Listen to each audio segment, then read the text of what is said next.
Welcome to Forever Strong Seniors. We're so glad you're here. Today, we're diving into a question that may seem simple at first glance, but for many older adults, it carries deep emotional weight and practical concern.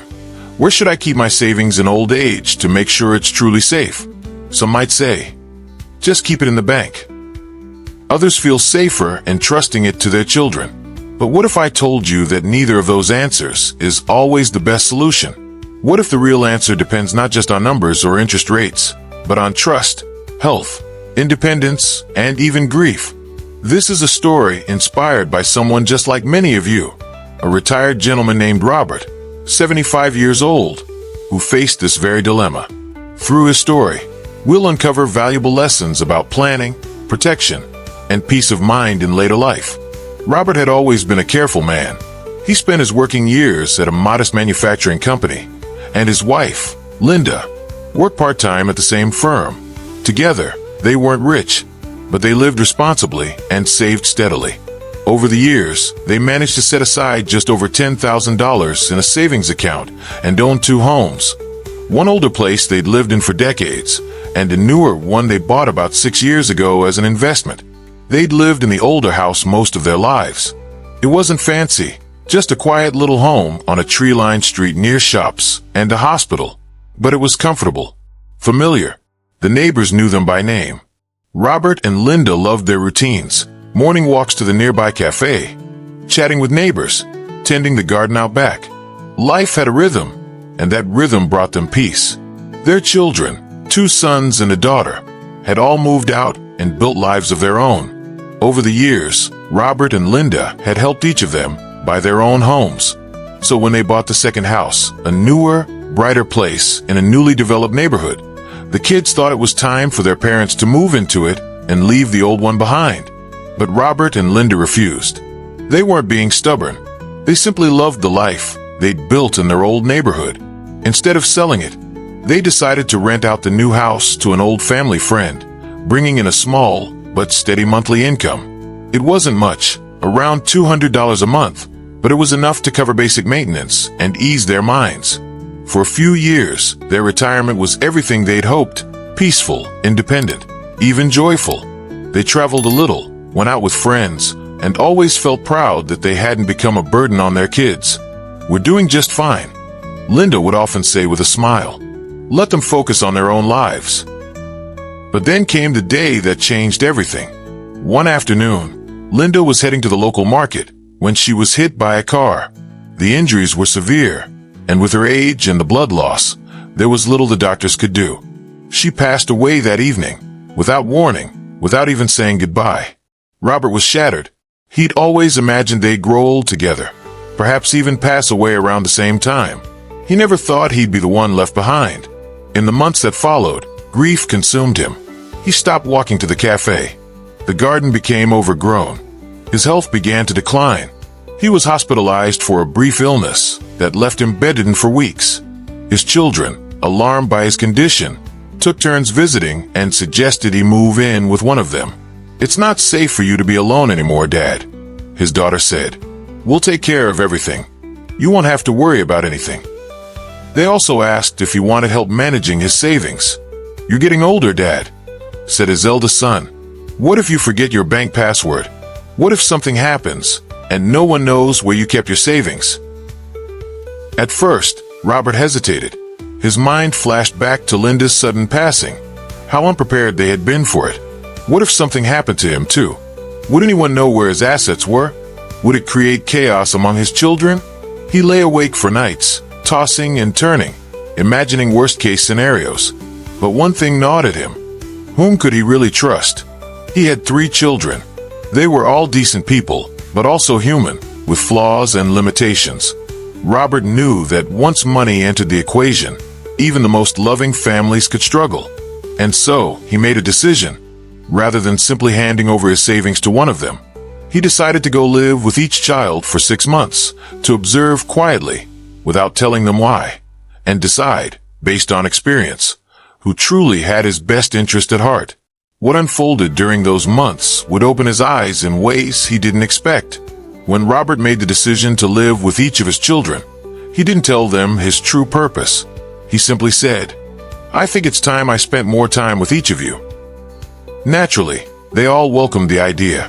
After all, their elderly father had just lost his wife, and they wanted to support him, or so it seemed. He began with David, his eldest son. David lived in a large, suburban home with his wife, Cheryl, and their teenage son. They were well off, at least on the surface. Nice car in the driveway, new appliances in the kitchen, plenty of family photos on the walls. Cheryl greeted Robert warmly at first, offering him the guest room and helping him settle in. But as the days turned into weeks, Robert began to notice the cracks. Cheryl was a meticulous planner, frugal to the bone, always calculating expenses, always reminding the family of what things cost. On his second week there, Robert offered her a small monthly amount, $200, just to contribute to groceries and utilities. She accepted it quickly, with a grateful smile, and for a while, things seemed fine. But soon the tone shifted. She began bringing up her family's finances during casual conversations. "Groceries are getting so expensive these days," she'd say while glancing at him. Or, "It's been tough with Mark starting college, soon everything's so costly now." Robert nodded politely, but he sensed the undertone. He felt like a guest, but also like a wallet with legs. One evening, he overheard a conversation between David and Cheryl in the kitchen. "I think we should ask Dad to contribute more," Cheryl whispered. "After all, he's living here rent-free, and we're already stretched thin." It wasn't cruel. It wasn't even unexpected, but it stung. Robert began to feel suffocated, not because of the money, but because of the expectation, the subtle pressure, the unspoken assumption that, as an elderly parent, he was now a financial burden unless he kept paying for his presence. He quietly took notes in his mind. David and Cheryl weren't bad people, but if he gave them control of his savings, he feared it wouldn't be long before the money became theirs in every sense, used up not for his care, but for their needs. After 4 months, he decided he'd seen enough. He moved on to his youngest son, Brian. Now, this move took courage. Robert and Brian hadn't always seen eye to eye. Brian had made some poor financial choices in his younger years, borrowing money, losing it to failed businesses, and even cutting off communication with Robert for a few years. They'd only recently started talking again, cautiously rebuilding their relationship. Brian lived in a modest apartment with his wife, Amy. Their home was smaller, older, and far from luxurious. But when Robert arrived, he was met with genuine warmth. Brian didn't offer him a fancy guest room, but he made space, cleared out a corner of the living room, and insisted that Robert make himself at home. Robert offered him the same $200 per month as he had with David. Brian refused. "Dad," he said, "you're not a guest. You're my father. You spent your whole life working hard. Let me take care of you for once." Robert was taken aback. Was this the same son who used to ask for handouts? At first, he thought it might be guilt talking, Brian trying to make up for the past. But as the days went by, the care didn't fade. Brian cooked for him, helped him bathe when he had trouble moving around, and took him for walks in the nearby park. Amy, his daughter-in-law, was kind too. She worked long hours, but never made Robert feel like a burden. On the weekends, they'd take him out for brunch or drive him to his doctor's appointments, even though they had little money to spare. One afternoon, Robert fell ill with a mild fever. Before he even asked, Brian had already scheduled a checkup, cleaned the guest bedding, and brought home medicine. "Don't worry, Dad.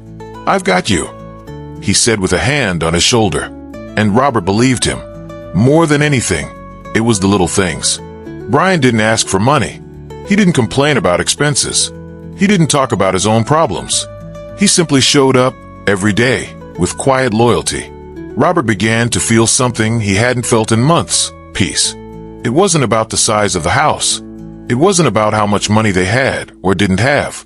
It was about how they made him feel, valued, safe, loved. Still, in fairness, Robert continued with his plan. After 6 months with Brian, he moved on to stay with his daughter, Emily. Emily was always his sweet girl, compassionate, thoughtful, a good listener. She lived in a tidy home with her husband, Tom. And while Emily did her best to make Robert comfortable, Tom was a different story. Tom was civil but cold. He'd nod at Robert during meals, but never invited conversation. If Emily bought something for her father, a new pair of slippers, a soft blanket, Tom would scowl and make snide remarks about wasting money. One morning, Robert overheard him talking on the phone. Emily's dad gave the boys money for houses. Don't you think it's time we got our share? I mean, he's living here now. The least he could do is help with the mortgage. Robert's heart sank. Emily tried her best to shield him from her husband's bitterness, but it was impossible to hide it completely.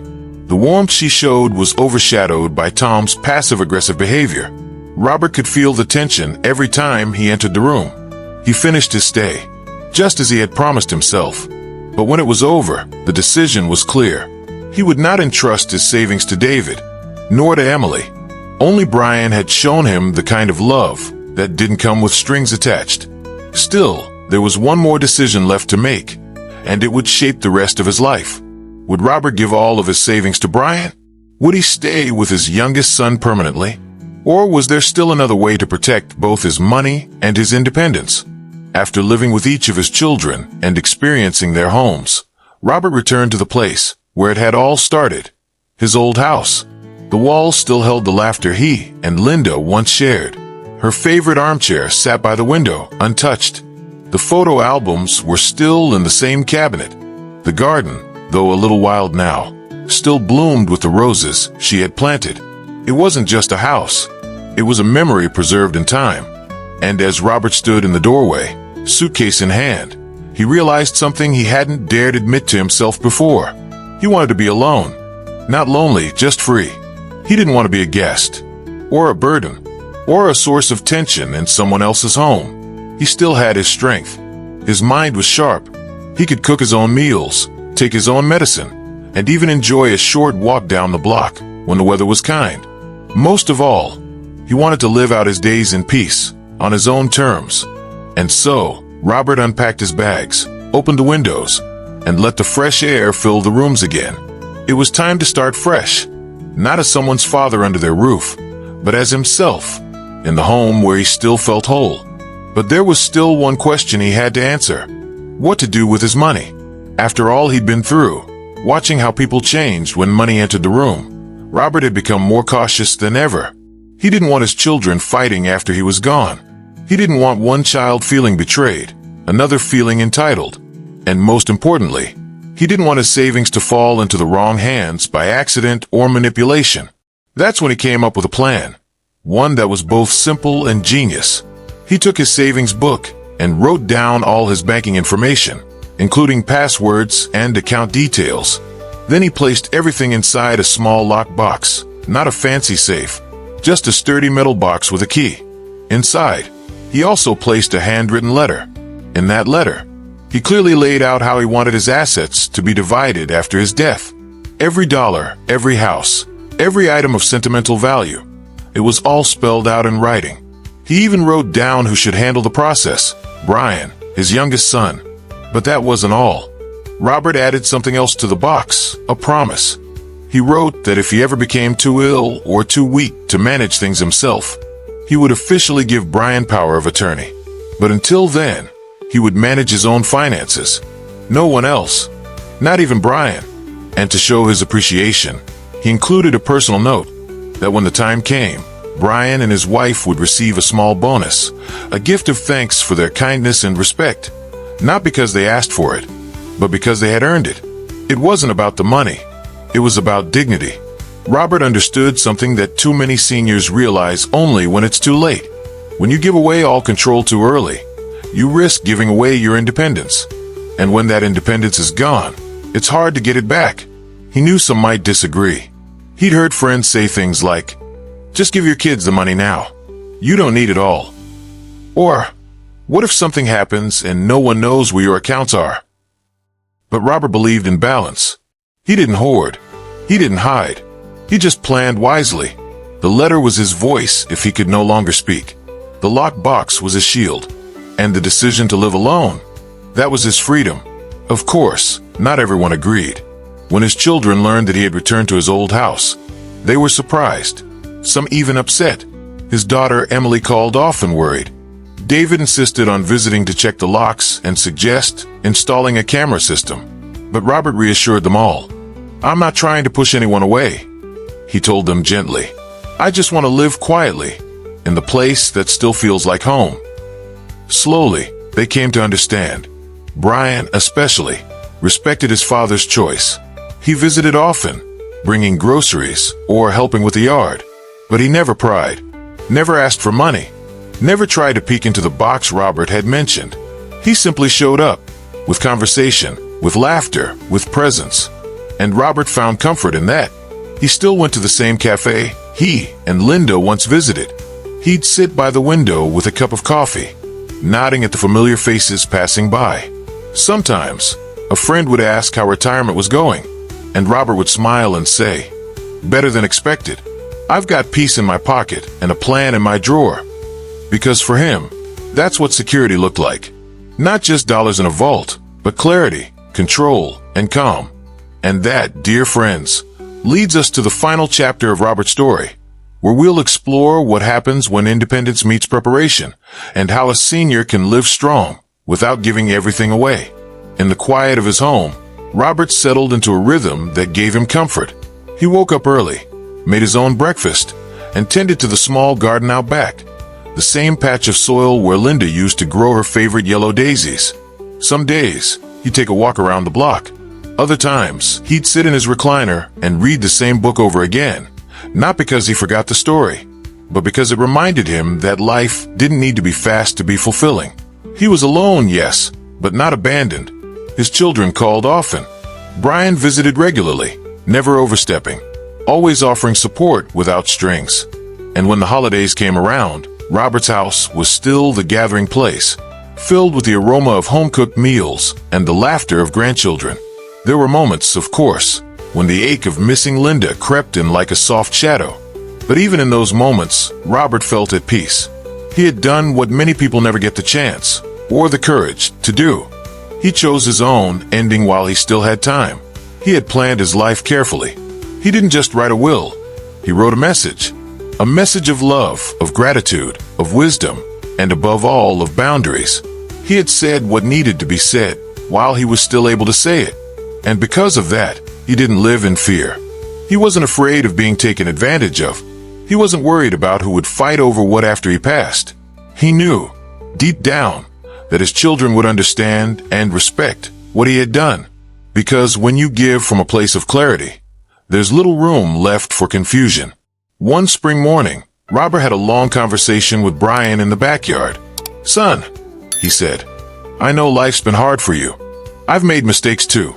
But I want you to know, I've seen your heart, and I'm proud of the man you've become."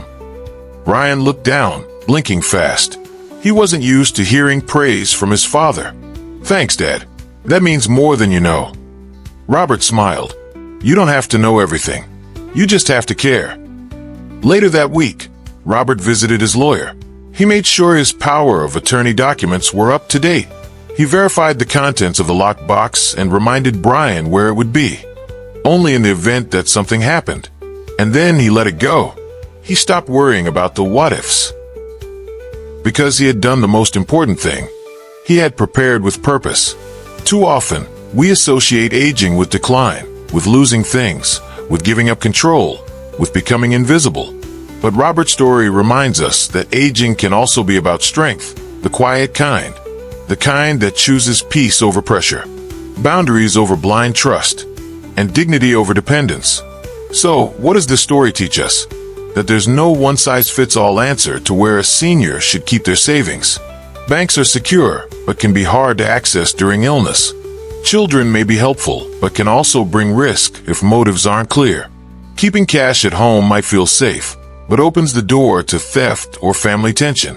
What really matters is having a plan. A plan that says, "I've thought this through. I'm not making decisions out of fear, or pressure, or tradition, but out of understanding." A plan that allows you to stay in control while still preparing for the day you can't speak for yourself. And if you're lucky, like Robert, you'll have someone like Brian. Not perfect, not wealthy, but kind, trustworthy, present. Someone who doesn't see you as a burden, but as a parent, as a person, as family. In the final years of his life, Robert lived with something money can't buy: clarity. And when his time eventually came, He passed peacefully in his sleep, in the home he'd built with Linda, with everything exactly where it needed to be. His children followed his wishes without argument. They cried, yes, but not because they were lost or confused. They cried because they loved him, and because he had made it so easy to honor him. That's the legacy Robert left behind. Not just money, not just a house, but the reminder that when you plan well, you don't just protect your assets, you protect your peace. So now it's your turn. What's your plan? Have you thought about where your savings will go? And who will be in charge when you no longer can be? We'd love to hear your thoughts in the comments. And if Robert's story moved you, don't forget to check out more real-life lessons and gentle wisdom right here on Forever Strong Seniors. Until next time, take care of yourself. And remember, you deserve a peaceful, protected retirement.